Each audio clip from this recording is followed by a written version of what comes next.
ਅੱਜ ਦੀ ਵੀਡੀਓ ਸਾਡੀ ਸੰਵਿਧਾਨ ਦੇ ਨਾਲ ਰਿਲੇਟਡ ਇੰਪੋਰਟੈਂਟ ਕੁਐਸਚਨ ਜਿੰਨੇ ਵੀ ਬਣ ਸਕਦੇ ਨੇ ਉਹਨਾਂ ਬਾਰੇ। ਤਾਂ ਦੋਸਤੋ ਇਹ ਪਾਰਟ ਨੰਬਰ 3 ਹੈ। ਇਸ ਤੋਂ ਪਹਿਲਾਂ ਅਸੀਂ 2 ਪਾਰਟ ਅਪਡੇਟ ਕਰ ਚੁੱਕੇ ਹਾਂ ਜਿਹੜੇ ਕਿ ਸੰਵਿਧਾਨ ਦੇ ਨਾਲ ਇੰਪੋਰਟੈਂਟ ਜਿੰਨੇ ਵੀ ਕੁਐਸਚਨ ਬਣਦੇ ਨੇ ਉਹਨਾਂ ਬਾਰੇ ਅਸੀਂ ਗੱਲ ਕੀਤੀ ਹੈ। ਜੇਕਰ ਤੁਸੀਂ ਸਾਡੇ ਇਹ ਕੁਐਸਚਨ ਨੂੰ ਫੋਲੋ ਕਰਦੇ ਹੋ ਜਾਂ ਫਿਰ ਨੋਟਸ ਬਣਾਉਂਦੇ ਹੋ ਤਾਂ ਤੁਸੀਂ ਕੋਈ ਵੀ ਕੰਪੀਟੀਟਿਵ ਐਗਜ਼ਾਮ ਜਿਹਦੇ ਵਿੱਚ ਸੰਵਿਧਾਨ ਨਾਲ ਰਿਲੇਟਡ ਸਵਾਲ ਪੁੱਛੇ ਜਾਂਦੇ ਨੇ ਸਾਰੇ ਸਵਾਲ ਹੱਲ ਕਰ ਲਓਗੇ। ਪਹਿਲਾ ਸਵਾਲ ਹੈ, ਸੰਵਿਧਾਨ ਵਿੱਚ ਕੁੱਲ ਕਿੰਨੀਆਂ ਅਨੁਸੂਚੀਆਂ ਨੇ? ਤਾਂ ਦੋਸਤੋ ਸੰਵਿਧਾਨ ਦੇ ਵਿੱਚ ਕੁੱਲ 12 ਅਨੁਸੂਚੀਆਂ ਨੇ। ਤਾਂ ਜਦੋਂ ਦੋਸਤੋ ਸਾਡਾ ਸੰਵਿਧਾਨ ਬਣਿਆ ਸੀ ਤਾਂ ਉਸ ਟਾਈਮ ਮੂਲ ਸੰਵਿਧਾਨ ਦੇ ਵਿੱਚ 8 ਅਨੁਸੂਚੀਆਂ ਸੀ।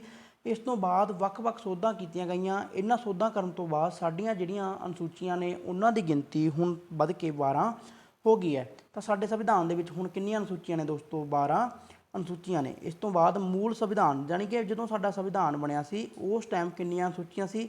8 ਅਨੁਸੂਚੀਆਂ। ਅਗਲਾ ਸਵਾਲ ਹੈ, ਪਹਿਲੀ ਅਨੁਸੂਚੀ ਕਿਸ ਸੰਵਿਧਾਨ ਸੋਧ ਦੁਆਰਾ ਜੋੜੀ ਗਈ? ਤਾਂ ਦੋਸਤੋ ਜਿਹੜੀ 9ਵੀਂ ਅਨੁਸੂਚੀ ਹੈ ਉਹ ਪਹਿਲੀ ਸੰਵਿਧਾਨਿਕ ਸੋਧ ਦੁਆਰਾ ਜੋੜੀ ਗਈ। ਤਾਂ ਦੋਸਤੋ ਜਿਹੜੀ 9ਵੀਂ ਅਨੁਸੂਚੀ ਹੈ ਇਹਦੀ ਕੀ ਖਾਸੀਅਤ ਸੀ? ਇਹਦੀ ਇਹ ਸਭ ਤੋਂ ਵੱਡੀ ਖਾਸੀਅਤ ਸੀ ਕਿ ਜੇਕਰ ਕੋਈ ਵੀ ਵਿਸ਼ਾ ਇਹਦੇ ਵਿੱਚ ਐਡ ਕਰ ਦਿੱਤਾ ਜਾਂਦਾ ਸੀ ਤਾਂ ਉਸ 'ਤੇ ਜੁਡੀਸ਼ੀਅਲ ਰਿਵਿਊ ਨਹੀਂ ਹੁੰਦਾ ਸੀ। ਅਗਲਾ ਸਵਾਲ ਹੈ, 10ਵੀਂ ਅਨੁਸੂਚੀ ਕਿਸ ਸੰਵਿਧਾਨਿਕ ਸੋਧ ਨਾਲ ਜੋੜੀ ਗਈ? ਤਾਂ ਦੋਸਤੋ ਜੇ ਦੇਖਿਆ ਜਾਵੇ ਜਿਹੜੀ 10ਵੀਂ ਅਨੁਸੂਚੀ ਹੈ ਉਹ 52ਵੇਂ ਸੰਵਿਧਾਨ ਸੋਧ ਦੁਆਰਾ ਜੋੜੀ ਗਈ 1985 ਦੇ ਵਿੱਚ। 1985 ਦੇ ਵਿੱਚ 52ਵੀਂ ਸੋਧ ਕੀਤੀ ਗਈ ਜਿਹਦੇ ਤਹਿਤ 10ਵੀਂ ਅਨੁਸੂਚੀ ਜੋੜੀ ਗਈ। ਤਾਂ ਦੋਸਤੋ ਇਸ ਤੋਂ ਬਾਅਦ ਅੱਗੇ ਸਾਡੇ ਜਿਹੜੇ ਸਵਾਲ ਨੇ ਇਹ ਲੜੀਵਾਰ ਸਵਾਲ ਨੇ। ਇਹਨਾਂ ਦੇ ਵਿੱਚ ਅੱਗੇ ਜਾ ਕੇ ਇਹਨਾਂ ਦੀ ਡੈਫੀਨੇਸ਼ਨ ਵੀ ਆਊਗੀ ਕਿ 10ਵੀਂ ਜਿਹੜੀ ਸੋਧ ਹੈ 10ਵੀਂ ਅਨੁਸੂਚੀ ਹੈ ਇਹਦੇ ਵਿੱਚ ਕੀ ਚੀਜ਼ ਦਰਜ ਕੀਤੀ ਗਈ ਹੈ। ਕੱਲੀ ਕੱਲੀ ਚੀਜ਼ ਅਸੀਂ ਤੁਹਾਨੂੰ ਇਸ ਵੀਡੀਓ ਦੇ ਵਿੱਚ ਦੱਸਾਂਗੇ। ਇਸ ਤੋਂ ਬਾਅਦ ਦੋਸਤੋ 73ਵਾਂ ਜਿਹੜਾ ਸੋਧ ਹੈ ਨਾਲ ਜਿਹੜੀ ਕਿਹੜੀ ਅਨੁਸੂਚੀ ਜੋੜੀ ਗਈ? ਤਾਂ ਦੋਸਤੋ ਜਿਹੜੀ 73ਵੀਂ ਸੋਧ ਕੀਤੀ ਗਈ। ਤਾਂ ਦੋਸਤੋ ਸਵਾਲ ਇਹ ਵੀ ਬਣਦਾ ਹੈ 11ਵੀਂ ਅਨੁਸੂਚੀ ਕਿਸ ਸੋਧਾਂ ਨਾਲ ਜੋੜੀ ਗਈ? ਤਾਂ ਦੋਸਤੋ 11ਵੀਂ ਅਨੁਸੂਚੀ ਜਿਹੜੀ 73ਵੀਂ ਸੋਧ ਦੁਆਰਾ ਜੋੜੀ ਗਈ। ਇਸ ਤੋਂ ਬਾਅਦ ਦੋਸਤੋ ਜਿਹੜੀ 12ਵੀਂ ਅਨੁਸੂਚੀ ਹੈ ਉਹਦੇ ਲਈ ਕਿਹੜੀ ਸੋਧ ਕੀਤੀ? 76ਵੀਂ ਸੋਧ ਕੀਤੀ ਗਈ ਸੀ। ਤਾਂ ਇਸ ਤੋਂ ਬਾਅਦ ਦੋਸਤੋ ਅਗਲਾ ਸਵਾਲ ਹੈ, ਦੂਜੀ ਅਨੁਸੂਚੀ ਦਾ ਸੰਬੰਧ ਕਿਸ ਚੀਜ਼ ਦੇ ਨਾਲ ਹੈ? ਤਾਂ ਦੋਸਤੋ ਜੇ ਦੇਖਿਆ ਜਾਵੇ ਜਿਹੜੀ ਸਾਡੀ ਦੂਜੀ ਅਨੁਸੂਚੀ ਹੈ ਇਹਦੇ ਵਿੱਚ ਕੀ ਹੈ, ਜਿੰਨੇ ਵੀ ਸਾਡੇ ਇੰਪੋਰਟੈਂਟ ਜਿਹੜੇ ਪਦਾ ਅਧਿਕਾਰੀ ਨੇ ਯਾਨੀ ਕਿ ਜਿਹੜੇ ਸਾਡੇ ਵੱਡੇ ਅਧਿਕਾਰੀ ਨੇ ਮੰਤਰੀ ਮੰਡਲ ਹੋ ਗਿਆ ਜਿਵੇਂ, ਉਹਨਾਂ ਦੀ ਜਿਹੜੀ ਤਨਖਾਹ ਹੈਗੀ ਉਹਦਾ ਸਾਨੂੰ ਕਿੱਥੋਂ ਪਤਾ ਲੱਗਦਾ ਹੈਗਾ? ਦੂਜੀ ਅਨੁਸੂਚੀ ਦੇ ਵਿੱਚ ਪਤਾ ਲੱਗਦਾ ਹੈਗਾ। ਜਿਹੜੀ ਉਹਨਾਂ ਨੂੰ ਤਨਖਾਹ ਮਿਲਦੀ ਹੈ ਤਾਂ ਉਹ ਦੂਜੀ ਅਨੁਸੂਚੀ ਦੇ ਤਹਿਤ ਮਿਲਦੀ ਹੈ। ਜਿਹੜੇ ਸਾਡੇ ਮਹੱਤਵਪੂਰਨ ਪਦਾ ਅਧਿਕਾਰੀ ਨੇ ਉਹਨਾਂ ਨੂੰ ਜਿਹੜੀ ਤਨਖਾਹ ਦਿੱਤੀ ਜਾਂਦੀ ਹੈ ਉਹ ਦੂਜੀ ਅਨੁਸੂਚੀ ਦੇ ਤਹਿਤ ਦਿੱਤੀ ਜਾਂਦੀ ਹੈ। ਇਸ ਤੋਂ ਬਾਅਦ ਦੋਸਤੋ ਭਾਰਤੀ ਸੰਘ ਵਿੱਚ ਸ਼ਾਮਲ ਰਾਜ ਅਤੇ ਸੰਘ ਸ਼ਾਸਿਤ ਪ੍ਰਦੇਸ਼ ਨੇ। ਤਾਂ ਦੋਸਤੋ ਜਿਹੜੇ ਸਾਡੇ ਦੇਖਿਆ ਜਾਵੇ ਸਾਡੇ ਕੀ ਨੇ ਹੁਣ ਅੱਜ ਜੇ ਦੇਖਿਆ ਜਾਵੇ 28 ਰਾਜ ਨੇ ਤੇ 8 ਕੀ ਨੇ? ਕੇਂਦਰੀ ਸ਼ਾਸਿਤ ਪ੍ਰਦੇਸ਼ ਨੇ। ਇਸ ਤੋਂ ਪਹਿਲਾਂ ਦੋਸਤੋ 29 ਰਾਜ ਸੀਗੇ ਤੇ 7 ਕੇਂਦਰੀ ਸ਼ਾਸਿਤ ਪ੍ਰਦੇਸ਼ ਸੀ। ਪਰ ਹੁਣ ਦੇਖਿਆ ਜਾਵੇ ਦੋਸਤੋ ਤਾਂ ਸਾਡਾ ਜਿਹੜਾ ਜੰਮੂ ਕਸ਼ਮੀਰ ਹੈ ਉਸ ਦਾ ਰਾਜ ਦਾ ਦਰਜਾ ਕੀ ਹੈ? ਖਤਮ ਹੋ ਗਿਆ ਹੈਗਾ। ਤਾਂ ਉਸ ਦੀ ਥਾਂ ਤੇ 2 ਯੂਟੀ ਬਣਾ ਦਿੱਤੇ ਗਏ ਨੇ। ਤਾਂ ਦੋਸਤੋ ਜੇ ਦੇਖਿਆ ਜਾਵੇ ਸਾਡੇ ਦੇਸ਼ ਦੇ ਵਿੱਚ 28 ਰਾਜ ਨੇ ਤੇ ਕੀ ਹੈ 8 ਕੇਂਦਰੀ ਸ਼ਾਸਿਤ ਪ੍ਰਦੇਸ਼ ਨੇ। ਤਾਂ ਉਹਨਾਂ ਦਾ ਸਾਨੂੰ ਵਰਣਨ ਕਿੱਥੇ ਮਿਲਦਾ ਹੈਗਾ? ਤਾਂ ਦੋਸਤੋ ਪਹਿਲੀ ਅਨੁਸੂਚੀ ਦੇ ਵਿੱਚ ਮਿਲਦਾ ਹੈਗਾ। ਪਹਿਲੀ ਅਨੁਸੂਚੀ ਦੇ ਵਿੱਚ ਜੇ ਅਸੀਂ ਦੇਖਦੇ ਹਾਂ ਤਾਂ ਉੱਥੇ ਸਾਨੂੰ ਕੀ ਪਤਾ ਲੱਗਦਾ ਹੈਗਾ ਕਿ ਜਿਹੜੇ ਸਾਡੇ 28 ਰਾਜ ਤੇ 8 ਕੇਂਦਰੀ ਸ਼ਾਸਿਤ ਪ੍ਰਦੇਸ਼ ਹੈ ਉਹਨਾਂ ਬਾਰੇ ਸਾਨੂੰ ਪਤਾ ਲੱਗਦਾ ਹੈਗਾ। ਤਾਂ ਦੋਸਤੋ ਅਗਲਾ ਸਵਾਲ ਹੈ ਜਿਹੜਾ ਸਾਡਾ ਉਹ ਹੈ ਦੋਸਤੋ ਤੀਜੀ ਅਨੁਸੂਚੀ ਦਾ ਸੰਬੰਧ ਕਿਸ ਚੀਜ਼ ਦੇ ਨਾਲ ਹੈ? ਦੋਸਤੋ ਦੇਖੋ ਪਹਿਲੀ ਅਨੁਸੂਚੀ ਦੇ ਵਿੱਚ ਕੀ ਹੈ ਦੋਸਤੋ? ਜਿਹੜੇ ਸਾਡੇ ਰਾਜ ਨੇ। ਦੂਜੀ ਅਨੁਸੂਚੀ ਦੇ ਵਿੱਚ ਕੀ ਸੀ ਦੋਸਤੋ? ਜਿਹੜੀਆਂ ਸਾਡੀਆਂ ਤਨਖਾਹਾਂ ਕਿਸੇ ਵੀ ਮੰਤਰੀ ਨੂੰ ਮੰਤਰੀ ਮੰਡਲ ਨੂੰ ਤਨਖਾਹਾਂ ਦਿੱਤੀਆਂ ਜਾਂਦੀਆਂ ਨੇ ਉਹਦੇ ਬਾਰੇ। ਤੀਜੀ ਅਨੁਸੂਚੀ ਹੈ ਜਿਹੜੀ ਜਿਹੜੇ ਮੰਤਰੀ ਨੇ ਜਦੋਂ ਉਹ ਕੀ ਕਰਦੇ ਨੇ ਜਾਂ ਫਿਰ ਜਿਹੜੇ ਸੰਸਦ ਦੇ ਮੈਂਬਰ ਹੈ ਜਦੋਂ ਕੋਈ ਉਹ ਆਪਣਾ ਪਦ ਗ੍ਰਹਿਣ ਕਰਦੇ ਨੇ ਤਾਂ ਉਹਨਾਂ ਨੂੰ ਇੱਕ ਸਹੁੰ ਖਾਣੀ ਪੈਂਦੀ ਹੈ। ਤਾਂ ਉਹ ਤੀਜੀ ਅਨੁਸੂਚੀ ਦੇ ਤਹਿਤ ਕੀ ਕਰਦੇ ਨੇ? ਸਹੁੰ ਖਾਂਦੇ ਨੇ। ਤਾਂ ਯਾਨੀ ਕਿ ਜਿਹੜੀ ਸਾਡੀ ਤੀਜੀ ਅਨੁਸੂਚੀ ਹੈ ਉਹਦੇ ਵਿੱਚ ਕੀ ਹੈ ਦੋਸਤੋ? ਜਿਹੜੇ ਸਾਡੇ ਪਦਾਧਿਕਾਰੀ ਨੇ ਉਹਨਾਂ ਦੀ ਸਹੁੰ ਦਾ ਵਰਣਨ ਮਿਲਦਾ ਹੈਗਾ। ਇਸ ਤੋਂ ਬਾਅਦ ਦੋਸਤੋ ਰਾਜ ਸਭਾ 'ਚ ਰਾਜਾਂ ਅਤੇ ਕੇਂਦਰੀ ਸ਼ਾਸਿਤ ਪ੍ਰਦੇਸ਼ਾਂ ਦੀਆਂ ਸੀਟਾਂ ਦਾ ਵਰਣਨ ਕਿੱਥੇ ਮਿਲਦਾ ਹੈ? ਤਾਂ ਦੋਸਤੋ ਇਸ ਤੋਂ ਬਾਅਦ ਹੁੰਦੀ ਸਾਡੀ ਚੌਥੀ ਅਨੁਸੂਚੀ। ਚੌਥੀ ਅਨੁਸੂਚੀ ਦੇ ਵਿੱਚ ਕੀ ਪਤਾ ਲੱਗਦਾ ਸਾਨੂੰ ਦੋਸਤੋ? ਜਿਹੜੇ ਸਾਡੇ ਰਾਜ ਸਭਾ ਦੇ ਵਿੱਚ ਕੋਈ ਵੀ ਰਾਜ ਹੈ ਕਿ ਕੋਈ ਵੀ ਕੇਂਦਰੀ ਸ਼ਾਸਿਤ ਪ੍ਰਦੇਸ਼ ਹੈ ਉਹਦੀਆਂ ਕਿੰਨੀਆਂ ਸੀਟਾਂ ਹੋਣਗੀਆਂ ਇਹ ਸਾਨੂੰ ਕਿੱਥੋਂ ਪਤਾ ਲੱਗਦਾ? ਚੌਥੀ ਅਨੁਸੂਚੀ ਤੋਂ ਪਤਾ ਲੱਗਦਾ ਹੈਗਾ ਕਿ ਜਿਹੜੀ ਸਾਡੀ ਰਾਜ ਸਭਾ ਜਿਹੜਾ ਸਾਡਾ ਉਤਲਾ ਸਦਨ ਹੈ ਸਾਡੇ ਦੇਖਿਆ ਜਾਵੇ ਸੰਸਦ ਦੇ 2 ਸਦਨ ਹੈ ਰਾਜ ਸਭਾ ਤੇ ਲੋਕ ਸਭਾ। ਤਾਂ ਦੋਸਤੋ ਜੇ ਦੇਖਿਆ ਜਾਵੇ ਜਿਹੜੀ ਰਾਜ ਸਭਾ ਤੇ ਲੋਕ ਸਭਾ ਹੈਗੀ ਇਹਦੇ ਵਿੱਚ ਕੀ ਹੈ ਜਿਹੜਾ ਰਾਜ ਸਭਾ ਦੇ ਵਿੱਚ ਰਾਜਾਂ ਦਾ ਪ੍ਰਤੀਨਿਧ ਹੈ ਕਿ ਰਾਜਾਂ ਦੀਆਂ ਇੰਨੀਆਂ ਸੀਟਾਂ ਮਿਲਣਗੀਆਂ। ਜਿਵੇਂ ਸਾਡੇ ਪੰਜਾਬ ਦੀਆਂ 7 ਸੀਟਾਂ ਨੇ ਤਾਂ ਦੋਸਤੋ ਦੇਖਿਆ ਜਾਵੇ ਤਾਂ ਉਹ ਕਿੱਥੇ ਲਿਖਿਆ ਹੋਇਆ ਹੈਗਾ? ਸਾਡੀ ਚੌਥੀ ਅਨੁਸੂਚੀ ਦੇ ਵਿੱਚ ਲਿਖਿਆ ਹੋਇਆਗਾ। ਇਸ ਤੋਂ ਬਾਅਦ ਦੋਸਤੋ ਜਿਹੜੀ ਸਾਡੀ 8ਵੀਂ ਅਨੁਸੂਚੀ ਹੈ, 8ਵੀਂ ਅਨੁਸੂਚੀ ਦੇ ਵਿੱਚ ਸਾਨੂੰ ਕੀ ਪਤਾ ਲੱਗਦਾ ਹੈ, 22 ਭਾਸ਼ਾਵਾਂ ਦਾ ਉਲੇਖ ਮਿਲਦਾ ਹੈਗਾ। ਤਾਂ ਦੋਸਤੋ ਜਿਹੜੀ ਸਾਡੀ 8ਵੀਂ ਅਨੁਸੂਚੀ ਹੈ ਉਹਦੇ ਵਿੱਚ ਕੀ ਹੈ, 22 ਭਾਸ਼ਾਵਾਂ ਦਾ ਉਲੇਖ ਮਿਲਦਾ ਹੈਗਾ। ਅਗਲਾ ਸਵਾਲ ਹੈ ਦੋਸਤੋ, ਕਿਸ ਅਨੁਸੂਚੀ 'ਚ ਸ਼ਾਮਲ ਵਿਸ਼ਿਆਂ ਸੰਬੰਧੀ ਕੋਰਟ ਚੁਣੌਤੀ ਨਹੀਂ ਦਿੱਤੀ ਜਾ ਸਕਦੀ, ਯਾਨੀ ਕਿ ਜੁਡੀਸ਼ੀਅਲ ਰਿਵਿਊ ਨਹੀਂ ਹੋ ਸਕਦਾ। ਤਾਂ ਦੋਸਤੋ 9ਵੀਂ ਅਨੁਸੂਚੀ ਦੇ ਵਿੱਚ ਹੈਗਾ, ਜਿਹੜੀ 9ਵੀਂ ਅਨੁਸੂਚੀ ਹੈ ਇਹਦੇ ਵਿੱਚ ਜਿਹੜਾ ਵਿਸ਼ਾ ਅਸੀਂ ਪਾ ਦਿੱਤਾ ਗਾ ਉਸ ਨੂੰ ਕੋਰਟ ਦੇ ਵਿੱਚ ਚੁਣੌਤੀ ਨਹੀਂ ਦਿੱਤੀ ਜਾ ਸਕਦੀ। ਕਿਸ ਰਾਜ ਦੇ ਆਰਕਸ਼ਣ ਨੂੰ 9ਵੀਂ ਅਨੁਸੂਚੀ ਵਿੱਚ ਸ਼ਾਮਲ ਕੀਤਾ ਗਿਆ। ਦੋਸਤੋ ਦੇਖੋ ਜਿਹੜਾ ਤਾਮਿਲਨਾਡੂ ਹੈ ਉਸ ਨੂੰ ਆਰਕਸ਼ਣ ਦਿੱਤਾ ਗਿਆ, ਯਾਨੀ ਕਿ ਉਸ ਨੂੰ ਜਿਹੜਾ ਉਹਦੇ ਲਈ ਆਰਕਸ਼ਣ ਬਿੱਲ ਸੀਗਾ ਦੋਸਤੋ, ਦੇਖੋ ਜਿਹੜਾ ਤਾਮਿਲਨਾਡੂ ਹੈ ਉਸ ਦੇ ਲਈ ਆਰਕਸ਼ਣ ਬਿੱਲ ਹੈ ਜਿਹੜਾ ਉਹ ਪੇਸ਼ ਕੀਤਾ ਗਿਆ। ਤਾਂ ਦੋਸਤੋ ਜਿਹੜਾ ਤਾਮਿਲਨਾਡੂ ਹੈ ਜਦੋਂ ਆਰਕਸ਼ਣ ਬਿੱਲ ਪੇਸ਼ ਕੀਤਾ ਗਿਆ ਤਾਂ ਉਸ ਨੂੰ 9ਵੀਂ ਅਨੁਸੂਚੀ ਦੇ ਵਿੱਚ ਪਾ ਦਿੱਤਾ ਗਿਆ। ਕਾਰਨ ਕੀ ਸੀ, ਕਾਰਨ ਇਹ ਸੀ ਕਿਉਂਕਿ ਤਾਮਿਲਨਾਡੂ ਹੈ ਜਿਹੜਾ ਉਸ ਨੂੰ ਇੱਕ ਆਰਕਸ਼ਣ ਦਾ ਜਿਹੜਾ ਬਿੱਲ ਸੀਗਾ ਇਸ ਨੂੰ ਕੋਈ ਚੁਣੌਤੀ ਨਾ ਦੇਵੇ, ਇਸ ਕਰਕੇ ਇਸ ਨੂੰ 9ਵੀਂ ਅਨੁਸੂਚੀ ਦੇ ਵਿੱਚ ਪਾ ਦਿੱਤਾ ਗਿਆ ਸੀ। ਇਸ ਤੋਂ ਬਾਅਦ ਦੋਸਤੋ ਅਗਲਾ ਸਵਾਲ ਹੈ, ਦਲ ਬਦਲਣ ਸੰਬੰਧੀ ਅਨੁਸੂਚੀ ਕਿਹੜੀ ਹੈ। ਦੋਸਤੋ ਜਿਹਦੇ ਵਿੱਚ ਦਲ ਬਦਲਣ ਦੀ ਮਨਾਹੀ ਕੀਤੀ ਗਈ ਹੈ ਉਹ ਹੈ ਸਾਡੀ 10ਵੀਂ ਅਨੁਸੂਚੀ। ਇਸ ਤੋਂ ਬਾਅਦ ਦੋਸਤੋ 6ਵੀਂ ਅਨੁਸੂਚੀ ਦਾ ਸੰਬੰਧ ਕਿਸ ਚੀਜ਼ ਦੇ ਨਾਲ ਹੈ। ਤਾਂ ਦੋਸਤੋ ਜਿਹੜੀ ਸਾਡੀ 6ਵੀਂ ਅਨੁਸੂਚੀ ਹੈ ਇਹ ਅਸਾਮ, ਮੇਘਾਲਿਆ, ਤ੍ਰਿਪੁਰਾ ਅਤੇ ਮਿਜ਼ੋਰਮ ਦੇ ਜਿਹੜੇ ਜਨਜਾਤੀ ਖੇਤਰ ਹੈ, ਯਾਨੀ ਕਿ ਜਿਹੜੇ ਇਹ 4 ਰਾਜ ਨੇ ਅਸਾਮ, ਮੇਘਾਲਿਆ, ਤ੍ਰਿਪੁਰਾ ਅਤੇ ਮਿਜ਼ੋਰਮ, ਇਹਨਾਂ ਦੇ ST ਖੇਤਰ ਨੇਗੇ, ਉਹਨਾਂ ਬਾਰੇ ਸਾਨੂੰ ਦੱਸਦੀ ਹੈ, ਉਹਨਾਂ ਦੇ ਪ੍ਰਸ਼ਾਸਨ ਬਾਰੇ ਸਾਨੂੰ ਦੱਸਦੀ ਹੈ 6ਵੀਂ ਅਨੁਸੂਚੀ। ਇਸ ਤੋਂ ਬਾਅਦ ਦੋਸਤੋ ਅਗਲਾ ਸਵਾਲ ਹੈ, ਅਨੁਸੂਚਿਤ ਜਨਜਾਤੀ ਅਤੇ ਅਨੁਸੂਚਿਤ ਖੇਤਰ ਦਾ ਸੰਬੰਧ ਕਿਹੜੀ ਅਨੁਸੂਚੀ ਨਾਲ ਹੈ। ਦੇਖੋ ਦੋਸਤੋ ਜਿਹੜੀ 6ਵੀਂ ਅਨੁਸੂਚੀ ਹੈ ਇਹਦੇ ਵਿੱਚ ਅਸਾਮ, ਮੇਘਾਲਿਆ, ਤ੍ਰਿਪੁਰਾ ਅਤੇ ਮਿਜ਼ੋਰਮ 4 ਰਾਜਾਂ ਦੀ ਜਿਹੜੀ ਜਨਜਾਤੀ ਖੇਤਰ ਹੈ ਉਹਨਾਂ ਬਾਰੇ ਪਤਾ ਲੱਗਦਾ ਹੈ, ਪਰ ਜਿਹੜੇ ਅਨੁਸੂਚਿਤ ਜਨਜਾਤੀ ਅਤੇ ਅਨੁਸੂਚਿਤ ਖੇਤਰ ਨੇ ਉਹਨਾਂ ਬਾਰੇ ਸਾਨੂੰ ਕਿੱਥੋਂ ਪਤਾ ਲੱਗਦਾ ਹੈ, 5ਵੀਂ ਅਨੁਸੂਚੀ ਤੋਂ ਪਤਾ ਲੱਗਦਾ ਹੈਗਾ। ਫਰਕ ਹੈ ਦੋਸਤੋ, ਦੇਖੋ 6ਵੀਂ ਦੇ ਵਿੱਚ ਕੀ ਹੈ, ਸਿਰਫ 4 ਰਾਜ ਨੇ ਅਸਾਮ, ਮੇਘਾਲਿਆ, ਤ੍ਰਿਪੁਰਾ ਅਤੇ ਮਿਜ਼ੋਰਮ। ਬਾਕੀ ਜਿਹੜੀ ਸਾਡੀ 5ਵੀਂ ਅਨੁਸੂਚੀ ਇਹਦੇ ਵਿੱਚ ਕੀ ਹੈ, ਅਨੁਸੂਚਿਤ ਜਨਜਾਤੀ ਅਤੇ ਅਨੁਸੂਚਿਤ ਖੇਤਰ ਦਾ ਸਾਨੂੰ ਸੰਬੰਧ ਦਾ ਪਤਾ ਲੱਗਦਾ ਹੈਗਾ। ਅਗਲਾ ਸਵਾਲ,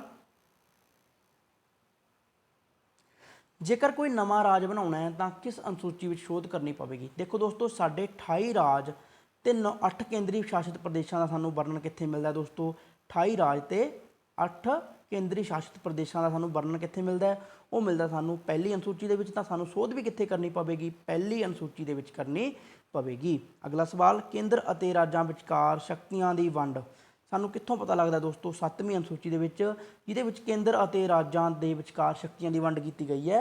ਇਸ ਤੋਂ ਬਾਅਦ ਦੋਸਤੋ ਅਗਲਾ, ਭੂਮੀ ਸੁਧਾਰ ਅਤੇ ਅਧਿਗ੍ਰਹਿਣ ਸੰਬੰਧੀ ਅਨੁਸੂਚੀ ਕਿਹੜੀ ਹੈ, ਯਾਨੀ ਕਿ ਜਿਹੜੀ ਭੂਮੀ ਸੁਧਾਰ ਤੇ ਭੂਮੀ ਨੂੰ ਪ੍ਰਾਪਤ ਕਰਨ ਸੰਬੰਧੀ ਜਿਹੜੀ ਅਨੁਸੂਚੀ ਹੈ ਉਹ ਕਿਹੜੀ ਹੈ ਦੋਸਤੋ, ਅਨੁਸੂਚੀ 9 ਹੈ। ਭਾਰਤ ਰਾਜਾਂ ਦਾ ਸੰਘ ਹੈ ਕਿਹੜੇ ਅਨੁਛੇਦ 'ਚ ਲਿਖਿਆ ਦੋਸਤੋ, ਭਾਰਤ ਰਾਜਾਂ ਦਾ ਸੰਘ ਅਨੁਛੇਦ ਨੰਬਰ 1 ਦੇ ਵਿੱਚ ਲਿਖਿਆ ਹੋਇਆ ਹੈਗਾ। ਨਾਗਰਿਕਤਾ ਨਾਲ ਸੰਬੰਧਿਤ ਕਿਹੜਾ ਅਨੁਛੇਦ ਹੈ ਦੋਸਤੋ, 5 ਤੋਂ 11। ਮੌਲਿਕ ਅਧਿਕਾਰ ਕਿੰਨੇ ਅਨੁਛੇਦ ਦੇ ਵਿੱਚ ਹੈ ਦੋਸਤੋ, 12 ਤੋਂ 35 ਤੱਕ।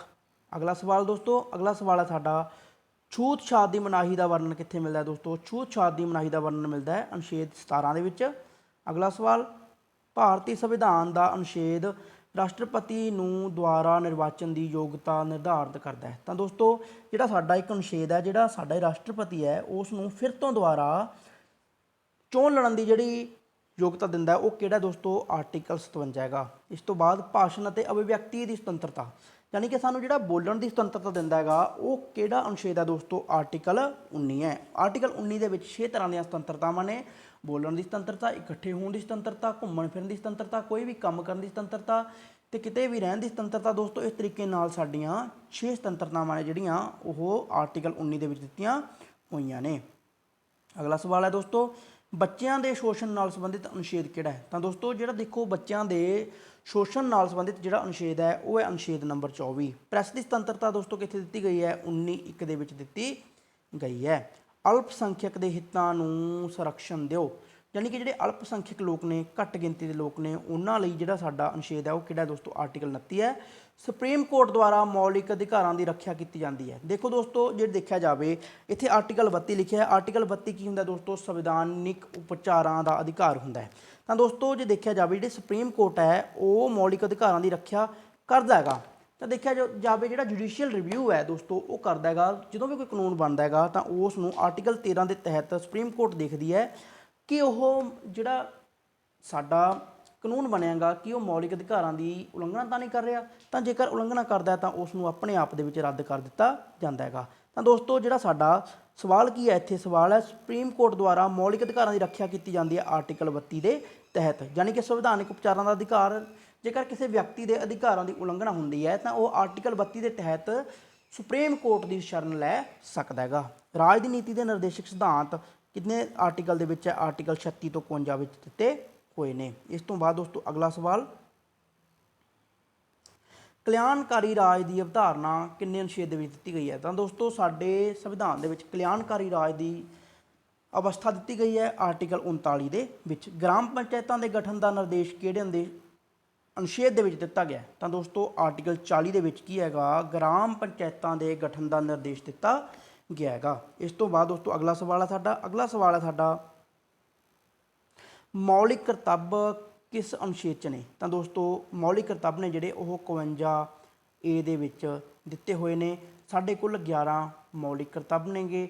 ਤਾਂ ਦੋਸਤੋ ਇਹ 42ਵੀਂ ਅਮੈਂਡਮੈਂਟ ਦੇ ਵਿੱਚ ਰਾਹੀਂ ਇਹਨਾਂ ਨੂੰ ਦਰਜ ਕੀਤਾ ਗਿਆ ਸੀ। ਤਾਂ ਦੋਸਤੋ ਇੱਕ ਕਮੇਟੀ ਬਣੀ ਸੀ ਸਰਦਾਰ ਸਵਰਨ ਸਿੰਘ ਕਮੇਟੀ। ਸਰਦਾਰ ਸਵਰਨ ਸਿੰਘ ਕਮੇਟੀ ਦੀ ਰਿਕਮੈਂਡੇਸ਼ਨ ਦੇ ਉੱਤੇ ਮੌਲਿਕ ਕਰਤੱਵਾਂ ਨੂੰ ਸਾਡੇ ਸੰਵਿਧਾਨ ਦੇ ਵਿੱਚ ਦਰਜ ਕੀਤਾ ਗਿਆ ਸੀ। ਤਾਂ ਦੋਸਤੋ ਸਾਨੂੰ ਇਹ ਪਤਾ ਹੋਣਾ ਜ਼ਰੂਰੀ ਹੈ ਕਿ ਦੋਸਤੋ ਮੌਲਿਕ ਕਰਤੱਵ ਨੇ ਜਿਹੜੇ ਉਹ ਕਿਹੜੇ ਆਯੋਗ ਦੀ ਸਿਫਾਰਿਸ਼ ਦੇ ਉੱਤੇ ਦਰਜ ਕੀਤੇ ਗਏ? ਸਰਦਾਰ ਸਵਰਨ ਸਿੰਘ ਕਮੇਟੀ ਹੈ ਜਿਹੜੀ ਉਹ ਬਣੀ ਸੀ, 42ਵੀਂ ਅਮੈਂਡਮੈਂਟ ਕੀਤੀ ਗਈ 1976 ਦੇ ਵਿੱਚ।